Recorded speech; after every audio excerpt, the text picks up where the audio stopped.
first, President Trump's tariff deal deadline day is here. And just hours before the administration's self-imposed midnight deadline, the president locking in higher rates for dozens of our largest trading partners. Let's take a live look at the White House, where the president signed an executive order on Thursday night solidifying tariffs on more than 60 countries, set to go into effect 1 week from today.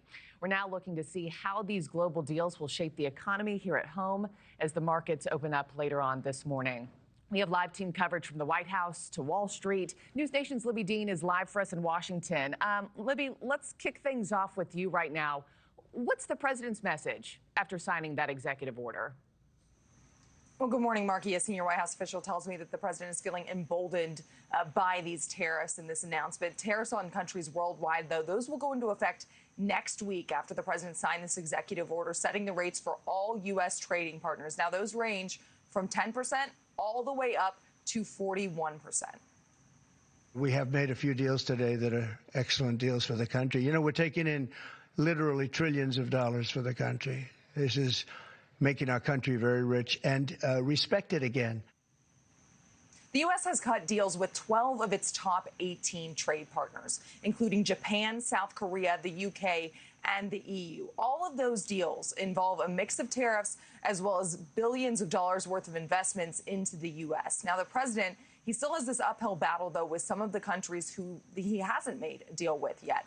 We saw the president extend Mexico's deadline for another 90 days. He made that announcement yesterday. Despite saying that there would be no extensions, we're now seeing this 90-day extension for Mexico.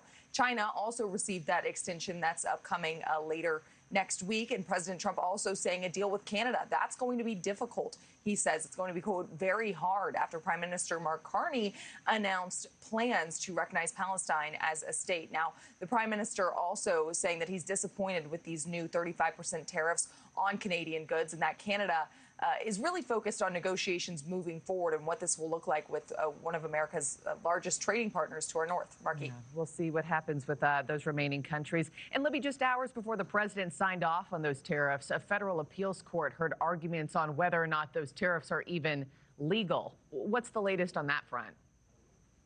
This was one to watch, Markie. Oral arguments began on Thursday after a coalition of businesses in a dozen Democratic states sued the Trump administration. They were claiming that the president didn't have the authority to use his emergency powers to ultimately impose these tariffs. And this all has to do with what's called the International Emergency Economic Powers Act of 1977. That allows the president to issue economic sanctions in an emergency to counter an unusual and extraordinary threat. Now, the Trump administration has argued that these tariffs on Canada and Mexico and China are in response to those countries not doing enough to stop the flow of fentanyl into the U.S., but the court was seeming skeptical of this during oral arguments yesterday, pointing out that the law doesn't even mention tariffs and that President Trump is the first president who has tried to use this law to ultimately impose these tariffs. But, Markie, the court didn't offer a timetable on when to expect a decision in this case, but regardless of the outcome, this could end up in our nation's highest court. Markie. All right, Libby Dean, live from the White House. Thank you. Thank you for watching. Subscribe below and download our NewsNation app right now on your phone, and you will get fact-based, unbiased news for all Americans.